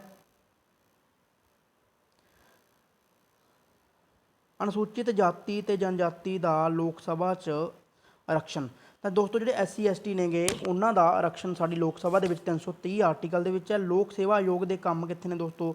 ਆਰਟੀਕਲ 320 ਦੇ ਵਿੱਚ ਨੇ। ਸੰਘ ਦਾ ਫਰਜ਼ ਹੈ ਕਿ ਉਹ ਰਾਜ ਦੀ ਬਾਹਰੀ ਅਤੇ ਅੰਦਰੂਨੀ ਅਸ਼ਾਂਤੀ ਤੋਂ ਸੁਰੱਖਿਆ ਕਰੇ, ਯਾਨੀ ਕਿ ਦੋਸਤੋ ਜੇਕਰ ਰਾਜ ਦੇ ਵਿੱਚ ਕੀ ਹੁੰਦਾ ਹੈਗਾ, ਅੰਦਰੂਨੀ ਜਾਂ ਬਾਹਰੀ ਹਮਲਾ ਹੁੰਦਾ ਹੈ, ਤਾਂ ਉਸ ਟਾਈਮ ਸੰਘ ਦਾ ਯਾਨੀ ਕਿ ਸੈਂਟਰ ਸਰਕਾਰ ਦਾ ਫਰਜ਼ ਬਣਦਾ ਹੈਗਾ ਕਿ ਉਹ ਇਸ ਤੋਂ ਰੱਖਿਆ ਕਰੇ। ਤਾਂ ਆਰਟੀਕਲ 355 ਦੇ ਵਿੱਚ ਲਿਖਿਆ ਹੋਇਆ ਹੈਗਾ। 14 ਸਾਲ ਤੋਂ ਘੱਟ ਉਮਰ ਦੇ ਬੱਚਿਆਂ ਨੂੰ ਕਾਰਖਾਨਿਆਂ ਦੇ ਵਿੱਚ ਨਾ ਲਗਾਇਆ ਜਾਵੇ, ਯਾਨੀ ਕਿ ਉਹਨਾਂ ਦਾ ਸ਼ੋਸ਼ਣ ਨਾ ਕੀਤਾ ਜਾਵੇ। ਆਰਟੀਕਲ 24 ਦੇ ਵਿੱਚ। ਕੈਗ ਕੀ ਹੈ ਦੋਸਤੋ? ਕੈਗ ਹੈ ਕੰਟਰੋਲਰ ਆਡੀਟਰ ਜਨਰਲ ਹੈ, ਜਿਹੜਾ ਕਿ 148 ਦੇ ਵਿੱਚ ਲਿਖਿਆ ਹੋਇਆ ਹੈਗਾ। ਮੋਸਟ ਇੰਪੋਰਟੈਂਟ ਸਵਾਲ ਨੇ ਦੋਸਤੋ। ਅਗਲਾ ਸਵਾਲ ਹੈ, ਰਾਜ ਵਿਧਾਨ ਸਭਾ ਵਿੱਚ ਐਂਗਲੋ ਇੰਡੀਅਨ ਸਮੁਦਾਇ ਦੇ 2 ਮੈਂਬਰਾਂ ਦੀ ਨਿਯੁਕਤੀ ਦਾ ਪ੍ਰਾਵਧਾਨ 333 ਦੇ ਵਿੱਚ ਹੈ ਦੋਸਤੋ। ਰਾਜ ਵਿਧਾਨ ਸਭਾ ਦੇ ਵਿੱਚ 333 ਦੇ ਵਿੱਚ ਤਹਿਤ 2 ਮੈਂਬਰ ਨੇ ਜਿਹੜੇ ਰਾਜਪਾਲ ਨਿਯੁਕਤ ਕਰਦਾ ਹੈਗਾ। ਭਾਰਤੀ ਵਿਦੇਸ਼ ਨੀਤੀ ਨਾਲ ਸੰਬੰਧਿਤ ਆਰਟੀਕਲ ਕਿਹੜਾ ਦੋਸਤੋ? ਆਰਟੀਕਲ 51 ਹੈਗਾ। ਅੰਤਰਰਾਸ਼ਟਰੀ ਸਮਝੌਤਿਆਂ ਨੂੰ ਪ੍ਰਭਾਵੀ ਬਣਾਉਣ ਦੇ ਲਈ ਸੰਸਦ ਰਾਜ ਸੂਚੀ ਦੇ ਵਿਸ਼ੇ 'ਤੇ ਕਾਨੂੰਨ ਬਣਾ ਸਕਦੀ ਹੈ, ਯਾਨੀ ਕਿ ਦੋਸਤੋ ਜਿਹੜੇ ਅੰਤਰਰਾਸ਼ਟਰੀ ਸਮਝੌਤੇ ਹੁੰਦੇ ਨੇ, ਜੇਕਰ ਉਹਨਾਂ ਨੂੰ ਪ੍ਰਭਾਵੀ ਬਣਾਉਣਾ, ਯਾਨੀ ਕਿ ਕੋਈ ਅੰਤਰਰਾਸ਼ਟਰੀ ਸਮਝੌਤਾ ਕਰਨਾ ਹੈਗਾ, ਉਹਨੂੰ ਤਕੜਾ ਕਰਨ ਦੇ ਲਈ, ਉਹਨੂੰ ਮਜ਼ਬੂਤ ਕਰਨ ਦੇ ਲਈ ਜਿਹੜੀ ਸੰਸਦ ਹੈ ਉਹ ਕੀ ਕਰ ਸਕਦੀ ਹੈ? ਰਾਜ ਸੂਚੀ 'ਤੇ ਕਾਨੂੰਨ ਬਣਾ ਸਕਦੀ ਹੈ। ਤਾਂ 253 ਦੇ ਤਹਿਤ ਨਵੇਂ ਰਾਜ ਦਾ ਪ੍ਰਵੇਸ਼ ਜਾਂ ਫਿਰ ਸਥਾਪਨਾ ਦਾ ਪ੍ਰਾਵਧਾਨ, ਯਾਨੀ ਕਿ ਜਿਹੜੇ ਕੋਈ ਨਵਾਂ ਰਾਜ ਬਣਾਉਣਾ ਹੈਗਾ ਜਾਂ ਫਿਰ ਉਹਦੀ ਸਥਾਪਨਾ ਕਰਨੀ ਹੈ ਜਾਂ ਪ੍ਰਵੇਸ਼ ਕਰਨਾ ਹੈ, ਅਨੁਛੇਦ 2 ਦੇ ਤਹਿਤ ਹੋਵੇਗਾ। ਸੰਵਿਧਾਨਕ ਉਪਚਾਰਾਂ ਦਾ ਅਧਿਕਾਰ ਕਿਹੜਾ ਦੋਸਤੋ? ਆਰਟੀਕਲ 32 ਦੇ ਵਿੱਚ ਦਿੱਤਾ ਹੋਇਆ ਹੈਗਾ। ਰਾਜ ਵਿਧਾਨ ਪਰਿਸ਼ਦ ਦੀ ਸਮਾਪਤੀ ਅਤੇ ਸਥਾਪਨਾ, ਜਿਹੜੀ ਸਾਡੀ ਰਾਜ ਵਿਧਾਨ ਪਰਿਸ਼ਦ ਹੈ ਉਹਦੀ ਸਮਾਪਤੀ ਅਤੇ ਸਥਾਪਨਾ ਆਰਟੀਕਲ 169 ਦੇ ਵਿੱਚ ਦਿੱਤੀ ਹੋਈ ਹੈ। ਸੰਵਿਧਾਨ 'ਚ SC ST ਦੇ ਆਰਕਸ਼ਣ ਲਈ ਪ੍ਰਾਵਧਾਨ ਦਿੱਤਾ ਹੋਇਆ ਦੋਸਤੋ 335 ਦੇ ਵਿੱਚ ਦਿੱਤਾ ਹੋਇਆ ਹੈਗਾ। ਇਸ ਤੋਂ ਬਾਅਦ ਦੋਸਤੋ ਅਗਲਾ ਸਵਾਲ ਹੈ, ਰਾਸ਼ਟਰਪਤੀ ਹੈ ਜਿਹੜਾ ਇੱਕ ਅਧਿਆਦੇਸ਼ ਜਾਰੀ ਕਰਦਾ ਦੋਸਤੋ ਆਰਟੀਕਲ 123 ਦੇ ਤਹਿਤ। ਸੁਪਰੀਮ ਕੋਰਟ ਦੇ ਜੱਜ ਤੇ ਮਹਾਭਿਯੋਗ ਚੱਲਦਾ ਦੋਸਤੋ ਆਰਟੀਕਲ 124 ਦੇ ਤਹਿਤ। ਜੇਕਰ ਸੁਪਰੀਮ ਕੋਰਟ ਦੇ ਜੱਜ ਨੂੰ ਹਟਾਉਣਾ ਹੈ 124 ਦੇ ਤਹਿਤ ਮਹਾਭਿਯੋਗ ਚੱਲੇਗਾ। ਸੁਪਰੀਮ ਕੋਰਟ ਤੋਂ ਰਾਸ਼ਟਰਪਤੀ ਦੁਆਰਾ ਸਲਾਹ ਲੈਣ ਦੀ ਸ਼ਕਤੀ, ਯਾਨੀ ਕਿ ਜਿਹੜਾ ਸੁਪਰੀਮ ਕੋਰਟ ਹੈ ਉਸ ਤੋਂ ਰਾਸ਼ਟਰਪਤੀ ਸਲਾਹ ਲੈ ਸਕਦਾ ਹੈ। ਉਹ ਕਿਹੜੇ ਆਰਟੀਕਲ ਦੇ ਤਹਿਤ ਦੋਸਤੋ 143 ਦੇ ਤਹਿਤ। ਸੁਪਰੀਮ ਕੋਰਟ ਦੀ ਆਪਣੇ ਦਿੱਤੇ ਫੈਸਲੇ ਜਾਂ ਆਦੇਸ਼ ਦਾ ਪੁਨਰ ਅਵਲੋਕਨ ਕਰਨ ਦੀ ਵਿਵਸਥਾ, ਯਾਨੀ ਕਿ ਜਿਹੜੇ ਸੁਪਰੀਮ ਕੋਰਟ ਹੈ ਮੰਨ ਲਓ ਉਸਨੇ ਕੋਈ ਫੈਸਲਾ ਦੇ ਦਿੱਤਾ, ਇਸ ਤੋਂ ਬਾਅਦ ਉਸਨੇ ਉਸ 'ਤੇ ਫਿਰ ਵਿਚਾਰ ਕਰਨਾ ਹੈ, ਪੁਨਰ ਅਵਲੋਕਨ ਕਰਨਾ ਹੈਗਾ, 137 ਦੇ ਤਹਿਤ ਕਰ ਸਕਦਾ ਹੈਗਾ। ਸੁਪਰੀਮ ਕੋਰਟ ਦੁਆਰਾ ਬਣਾਇਆ ਕਾਨੂੰਨ ਭਾਰਤ ਦੀਆਂ ਸਾਰੀਆਂ ਅਦਾਲਤਾਂ ਵਿੱਚ ਚੱਲੇਗਾ। ਇਹ ਕਿੱਥੇ ਲਿਖਿਆ ਦੋਸਤੋ 141 ਦੇ ਵਿੱਚ ਲਿਖਿਆ ਹੋਇਆ ਹੈਗਾ। ਨਿਆਇਕ ਪੁਨਰ ਨਿਰੀਖਣ ਹੈ ਜਿਹੜਾ ਉਹ ਸੁਪਰੀਮ ਕੋਰਟ ਦੀ ਸ਼ਕਤੀ ਹੈ, ਉਹ ਕਿਹੜੇ ਆਰਟੀਕਲ ਦੇ ਵਿੱਚ ਹੈ ਦੋਸਤੋ, ਉਹ ਆਰਟੀਕਲ 13 ਦੇ ਵਿੱਚ ਹੈ ਦੋਸਤੋ। ਇੱਥੇ ਆਰਟੀਕਲ 32 ਦੇ ਵਿੱਚ ਲਿਖਿਆ ਹੈਗਾ। ਤਾਂ ਦੋਸਤੋ ਜਿਹੜਾ ਨਿਆਇਕ ਪੁਨਰ ਨਿਰੀਖਣ ਹੈਗਾ ਇੱਕ ਤਰੀਕੇ ਨਾਲ ਆਰਟੀਕਲ 13 ਦੇ ਵਿੱਚ ਹੈ। ਆਰਟੀਕਲ 32 ਦੇ ਵਿੱਚ ਕੀ ਲਿਖਿਆ ਹੋਇਆ ਦੋਸਤੋ, ਆਰਟੀਕਲ 32 ਦੇ ਵਿੱਚ ਕੀ ਹੈ, ਸੰਵਿਧਾਨਿਕ ਉਪਚਾਰਾਂ ਦਾ ਅਧਿਕਾਰ ਹੈ। ਜ਼ਿਲ੍ਹਾ ਨਿਆਂਇਕ ਦਾ ਪ੍ਰਾਵਧਾਨ ਕਿੱਥੇ ਹੈ ਦੋਸਤੋ, ਜ਼ਿਲ੍ਹਾ ਨਿਆਂਧੀਸ਼ ਦਾ ਜਿਹੜਾ ਪ੍ਰਾਵਧਾਨ ਹੈ ਦੋਸਤੋ, ਜਿਹੜੇ ਜ਼ਿਲ੍ਹੇ ਦੇ ਵਿੱਚ ਜੱਜ ਹੁੰਦੇ ਨੇ ਉਹਦੇ ਪ੍ਰਾਵਧਾਨ ਬਾਰੇ ਸਾਨੂੰ ਕਿੱਥੋਂ ਪਤਾ ਲੱਗਦਾ, 233 ਦੇ ਉੱਤੇ ਪਤਾ ਲੱਗਦਾ ਹੈਗਾ। ਕਿਹੜਾ ਅਨੁਛੇਦ ਸੰਸਦ ਨੂੰ ਰਾਜ ਸੂਚੀ ਦੇ ਵਿਸ਼ੇ ਦੇ ਕਾਨੂੰਨ ਬਣਾਉਣ ਦੀ ਸ਼ਕਤੀ ਦਿੰਦਾ ਹੈ, ਤਾਂ ਦੋਸਤੋ ਇਹ ਦਿੰਦਾ 249। ਤਾਂ ਦੋਸਤੋ ਇਹ ਸੀ ਸਾਡੇ ਅੱਜ ਦੇ ਇੰਪੋਰਟੈਂਟ ਸਵਾਲ। ਉਮੀਦ ਕਰਦਾ ਹਾਂ ਤੁਹਾਨੂੰ ਚੰਗੇ ਲੱਗੇ ਹੋਣਗੇ। ਜੇ ਦੋਸਤੋ ਤੁਸੀਂ ਸਾਡੀ ਇਹ ਵੀਡੀਓ ਨੂੰ ਸਾਰੀਆਂ ਵੀਡੀਓ ਜਿਹੜੀਆਂ ਅਸੀਂ ਪਾਵਾਂਗੇ ਫੋਲੋ ਕਰਦੇ ਹੋ ਤਾਂ ਤੁਹਾਡਾ ਪੋਲੀਟੀਕਲ ਸਾਇੰਸ ਦੇ ਵਿੱਚ ਕਾਫੀ ਚੰਗੀ ਪਕੜ ਪ੍ਰਾਪਤ ਹੋ ਜਾਵੇਗੀ। ਧੰਨਵਾਦ।